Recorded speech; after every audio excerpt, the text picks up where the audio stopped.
They told me to hand over my house keys because I looked too young. Yeah, you heard that right. I bought a house outright. No mortgage, just me and a signed deed. And within a day I was standing on my own front porch listening to some clipboard-wielding woman telling me straight-faced that I wasn't old enough to keep it. I honestly thought it was a joke at first. I mean, who does that? But no, she had this air about her like she actually ran the whole block, dropping words like neighborhood rhythm and stability like she was quoting state law. That was the moment I realized this wasn't about rules at all. This was about control. And from the way she looked me up and down like I didn't belong, I could tell right away. This was personal.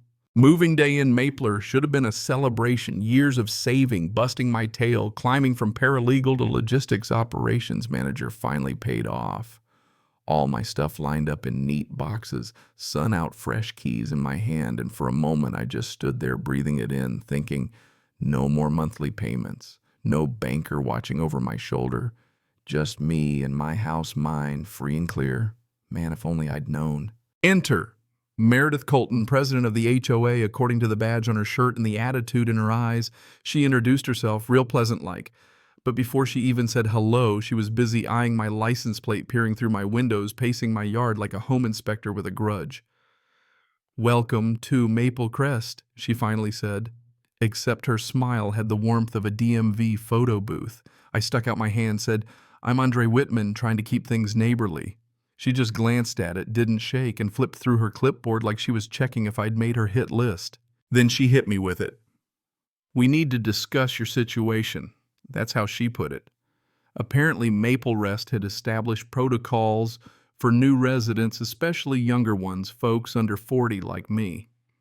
Meredith started rattling off phrases about community expectations, neighborhood stability, and my personal favorite, temporary key custody.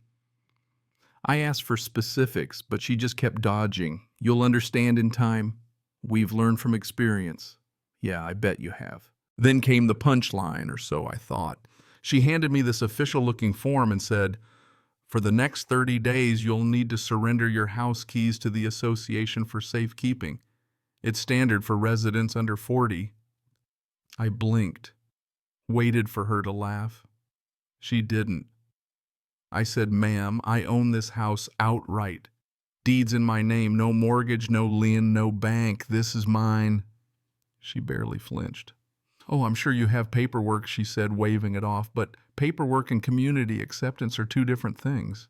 That's when I realized she'd done this before. I looked around wondering how many folks had actually handed over their keys just to keep the peace. "I need to be clear," I said, pulling my keys from my pocket. "These stay with me. I have legal ownership, and you can't take my house keys."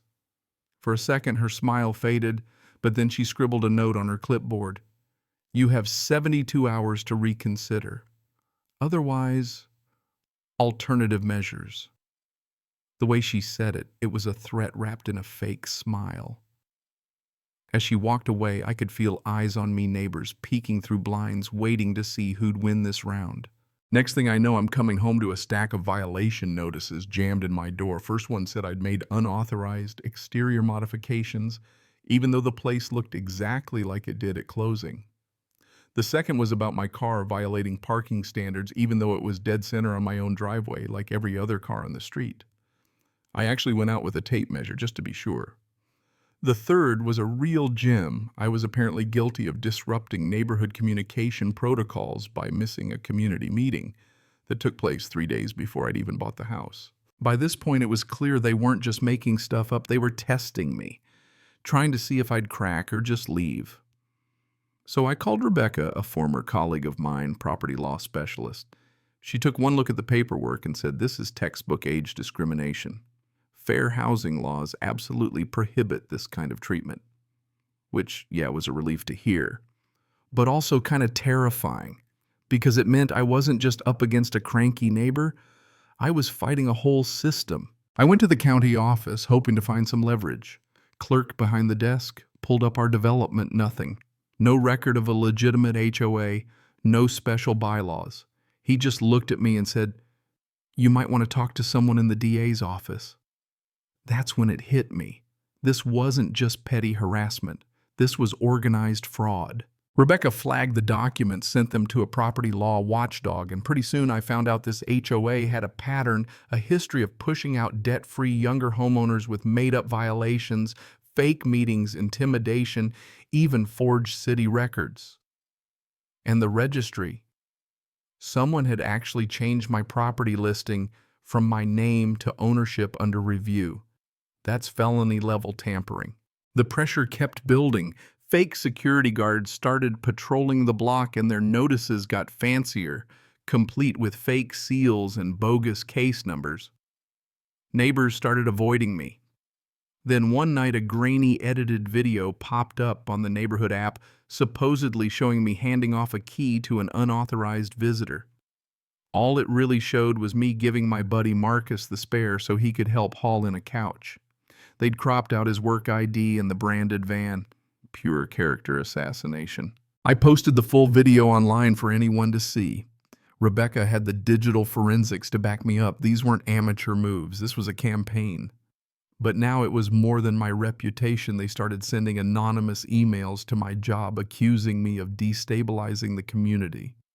My boss, bless him, pulled me aside and said, "We've got your back," but man, it was rattling. Finally, they called an emergency hearing at the clubhouse.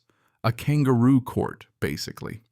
Meredith stood at the front acting like Judge Judy with a dollar store gavel reading from fake bylaws. The treasurer tried to hand out documents with signatures that changed style every other page. When I asked to see the originals, he hugged them to his chest and blamed medical issues. Right. Halfway through, I played a recording of Meredith from my porch demanding my keys. You could hear her say clear as day, "It's always easier when residents cooperate from the beginning." The room froze. I caught a couple residents shifting uncomfortably, like maybe they'd heard the same thing once or twice. I recorded the whole meeting, every line, every backpedal. Rebecca said it's time to take this to court. So we did file federal charges for discrimination, forgery, impersonation of government authority. Meredith's team countered, claimed I was harassing them producing the same fake paperwork the judge was already looking at sideways. Judge Hendricks demanded real HOA documents, real bylaws, real registration. Surprise, none existed. County records confirmed it, state and federal records too. Meredith had been running a criminal enterprise for years, driving out anyone who didn't fit her mold, seizing homes through intimidation and paperwork, smoke and mirrors. When the digital forensics came back, they traced registry tampering straight to Meredith's laptop. The treasurer's forgeries, nailed by handwriting experts. Courtroom was silent as the judge read the verdict. The whole thing, every fake document, every intimidation, every security patrol was ruled a criminal operation. Meredith and her crew were arrested. The Colton security scam was shut down and restitution was ordered for every victim they'd targeted. A few days later, I stood in front of the new legitimate neighborhood board holding up the same house key Meredith had tried to take from me. Resisted one I'd written on the tag, corny, but I'd earned it. The old HOA was history, new rules were set with everything registered and transparent. Meredith was permanently banned from any community leadership for life. And you know, it's funny, sometimes the only thing standing between you and a bully is just refusing to play along. Turns out all it takes is proof persistence and the guts to stay loud when someone wants you quiet. Now I look around and see neighbors coming out of the woodwork, sharing stories, apologizing for staying silent before. Real change is messy, but it's worth it. So let me ask you, if someone tried to take your rights, would you fight? Or would you hand over the keys? I'd love to hear your stories, especially if you've ever stood up to fake authority or just had to defend something that should have never been in question. Drop a comment below. Share your take on justice, right and wrong, or just tell me how you'd handle it. And hey, if you got something out of this, hit that thanks button. I'll be watching my street and maybe yours too. Stay sharp.